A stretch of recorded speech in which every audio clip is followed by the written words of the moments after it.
Hi there and welcome to my unboxing and first impressions video of the Apple MacBook Pro 16 2021. 16 inch 2021, the M1 Pro model. I mean, really, Apple needs to learn how to name their laptops better. This one is a headache to name, and seriously, it for people who do not actually know what they're buying but they want to get a MacBook, it's very easy to get confused and simply buy the wrong one and not even know and have no idea about it at all. Well, so basically, this what I'm reviewing today is the Apple MacBook Pro, the one with the M1 Pro processor, because there are different processors for these laptops. There's the one with the standard M1, and then there's also the one with the M1 Max. And even at that, there's different memory configurations that will get you so confused. There's the one with 16, there's the one with 32, there's the one with the 500 gig internal storage, there's the one with the 1 terabyte. It's all so confusing, and that's something Apple should work on. So let's look at the laptop we have here, the MacBook Pro 16 inch 2021 M1 Pro model. So if in the box, what you would find in the box is basically the PC itself, USB-C cable, as well as MagSafe. That's basically what you find, as well as some documents that no one ever really reads. So like I said earlier, this is the MacBook Pro 16. This one is kind of like a mid-range MacBook Pro. I'm calling it mid-range because that's what Apple calls it, but this laptop is really expensive. Yeah, you're going to shell out close to 3k USD to get one of these new out of the box. So it's very expensive. It's in there in between the top of the line M1 Max MacBook and the so-called entry-level M1 Mac 13 inch. 13 inch. So that's for that.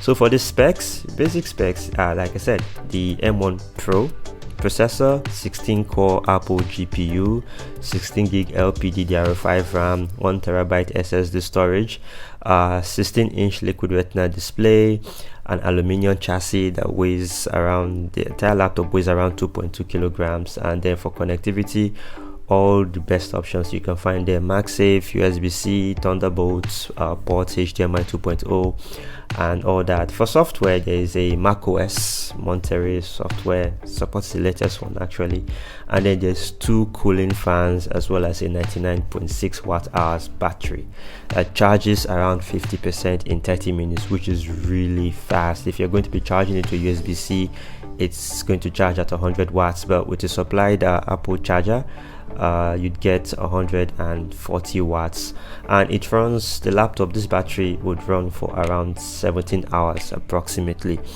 which is very good. The M1 Pros, not just the M1 Pros now, same thing for the M1 as well as the M1 Max, they are built for power efficiency, which means they can maximize battery a lot. And it's kind of like, quite impressive how powerful these M1 processors that are built with ARM architecture are, and how well they are holding their own against x86 64 processors and all that. So the body itself is actually quite impressive. Like I said earlier, it has an aluminum chassis, which by the way is not a fingerprint magnet at all. The PC itself, the laptop itself, is very thin. It's really thin, and it's very impressive to look at. You can hold it, you can take it up with a single hand, and the laptop wouldn't wobble as much. In terms of performance though, the M1 Pro is as good as any Intel Core i7 11th gen mobile processor. It's as good as any of those, so you can see that it's really up there. It's really up there, top of the line. The only thing I have against this PC is that for all its power, it is not a gaming machine. Games are not built for it, and it is not built for gaming as well. So it's kind of like a mutual thingy if you're going to look at it from that perspective. If you want to buy a PC for gaming, I wouldn't advise you to go with a MacBook Pro. I mean, there are some people who say you can get some emulators on it to play PC games, but really, just don't do that yourself. Go get a normal gaming laptop instead. But if you want something for work, for efficiency, yeah, this is the PC for you. So that's for that. For the user experience, using a Mac OS is really easy. If you're a beginner though, you may have some hiccups trying to figure out one or two things, but other than that, using a MacBook is a very sweet experience. And the fact that this one's use SSDs shows that Apple didn't cut any corners. I mean, this PC boots really quickly, really quickly, and you can see it. I mean, from startup to when the PC completely boots, that's about 30 seconds or so. If you're going to remove the time that we spent trying to put in the password and all that.